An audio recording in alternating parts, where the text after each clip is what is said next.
কেন্দ্রীয় শহীদ মিনার থেকে আমাদের সাথে যুক্ত হচ্ছেন সহকর্মী সৈকত সাদিক। সাদিক, দর্শকদের যেমনটি জানাচ্ছিলাম যে 20% বাড়ি ভাড়া বৃদ্ধির দাবিতে কালো পতাকা মিছিল হয়েছে এবং তারা শিক্ষা উপদেষ্টার পদত্যাগের দাবিও জানিয়েছে। এখন সেখানে কি পরিস্থিতি দেখছেন এবং সর্বশেষ কি তথ্য রয়েছে?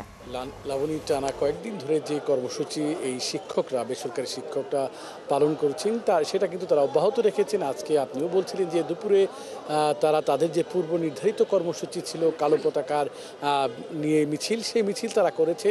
সারা বাংলাদেশ থেকে যে শত শত বেসরকারি শিক্ষকরা এই কেন্দ্রীয় শহীদ মিনারে কয়েকদিন ধরে অনশন করছেন, তারা সেই মিছিলটি নিয়ে কদম ফোয়ারা যান এবং সেখানে তারা অবস্থান করেন। সেখানে গিয়ে তাদের যে সদস্য সচিব বা নেতা দেলোয়ার হোসেন আজিজি অধ্যক্ষ, তিনি বক্তব্য দিয়েছেন, তিনি তাদের দাবি দেওয়া বলেছেন এবং তাদের সাথে একাত্মতা প্রকাশ করেছেন গণ অধিকার পরিষদের সাধারণ সম্পাদক রাশেদ খান।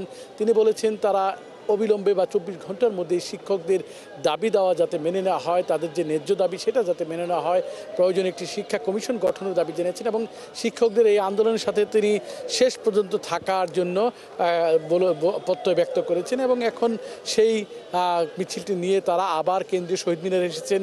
যদিও আপনি জানেন যে আজকে অনেক প্রচণ্ড রোদের মধ্যেই কিন্তু এই তীব্র গরম উপেক্ষা করেই তারা শহীদ মিনারে আছেন এবং তারা বলছেন যে তারা রাজধানী ঢাকার বাইরে সারা বাংলাদেশের বিভিন্ন শিক্ষা প্রতিষ্ঠান থেকে এসেছেন। সামনে পরীক্ষা, এই মুহূর্তে তারা পরীক্ষা বা ক্লাস বাদ দিয়ে তারা থাকতে চাচ্ছেন না, তারপরেও তারা আছেন। আমরা এখানে 2-4 জন যারা শিক্ষক আছেন তাদের মুখে একটু শুনবো তাদের কি দাবি দাওয়া এবং কী জন্য তারা এসেছেন এবং তারা এখন কেমন আছেন।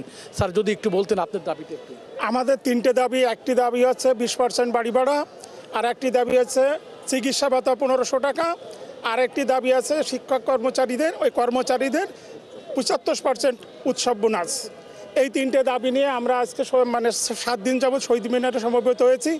আমাদের এই দাবি পূরণ না হওয়া পর্যন্ত আমরা এই অবস্থান কর্মসূচি আমরা এইখান থেকে ত্যাগ করব না। যতক্ষণ সরকার আমাদের এই দাবি মেনে না নেবেন ততক্ষণ পর্যন্ত আমরা এই শহীদ মিনারে অবস্থান করব এবং এরপরে আমরা আমরণ কর্মসূচি পালন করব।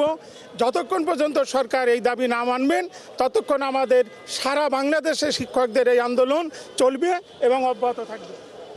লাবণী, শুনছিলেন যে শিক্ষক তিনি বলছিলেন যে তারা এই আন্দোলন অব্যাহত রাখবেন তাদের দাবির জন্য। তারা বলছেন যে তাদের যে বাড়ি ভাড়া দেওয়া হয় মাত্র 1000 টাকা, সেটা খুবই নগণ্য এবং তাদের জন্য একেবারেই কম। তারা চাচ্ছেন যে এর জন্য বেতনের 20% বাড়ি ভাড়া বৃদ্ধির জন্য তারা দাবি জানাচ্ছেন।